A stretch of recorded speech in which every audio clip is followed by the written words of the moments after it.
ආයිබෝවන් ඡන්දෙත් ඉවර වුණා. ඡන්ද ඉවර වෙලා දැන් ප්‍රතිඵලය ලැබිලා තියෙනවා. පවතින ආණ්ඩුවට මාලිම ආණ්ඩුවට ලක්ෂ 20කට අධික ඡන්ද ප්‍රමාණයක් අහිමි වෙද්දී පොදු ජන පෙරමුණ සමගි ජන බලවේගය වගේ ප්‍රධාන පක්ෂවලට තමන්ගේ ඡන්ද ප්‍රමාණය ඉතාමත් ඒ කියන්නේ දැනෙන ප්‍රමාණයකින් වැඩි කරගන්න හැකි වෙලා තියෙනවා. හරි. මේගොල්ලන් කළ කී දේ අනුවනේ ප්‍රතිඵලය ලැබිලා තියෙන්නේ. එතකොට දැන් ප්‍රතිඵලය නෙවෙයි ප්‍රශ්නේ.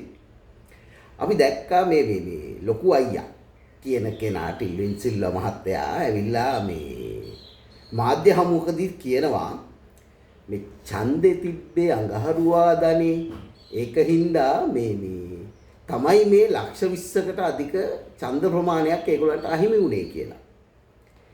එතකොට ටිල්වින් සිල්වා මහත්තයාගෙන් අපි අහන්නේ අනිත් ওই ඡන්ද වැඩි කරගත්ත පක්ෂවලට ඡන්දේ දැම්මේ මිනිස්සු සෙනසුරාදාද?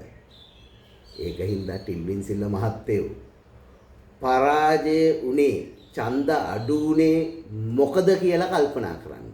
ඒ ඇරෙන්න මේවට ගොන් උද්දච්ච හේතු ඉදිරිපත් කරලා තවදුරටත් මේ පාරෙම ගියොත් වෙන්නේ ආයිත් ඔබතුමාලා 103ට වැටෙන එක තමයි. ඒක නවත්තන්න බෑ කාටවත්. 103 ඉතුරු වුණත් ලොකු දෙයක්.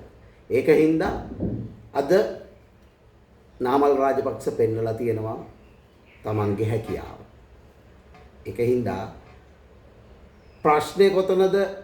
ඒකට උත්තරේ හොයනවා මිසක් ටිල්වින් සිල්වා මහත්තයා ඇතුළු ඒ පිරිස තව දුරටත් උද්දච්ච උත්තර දිදී පච්ච කිය මේ විදිහට යන්න ගියොත් ආණ්ඩුවට අබසරණයි. ගෙහින්න.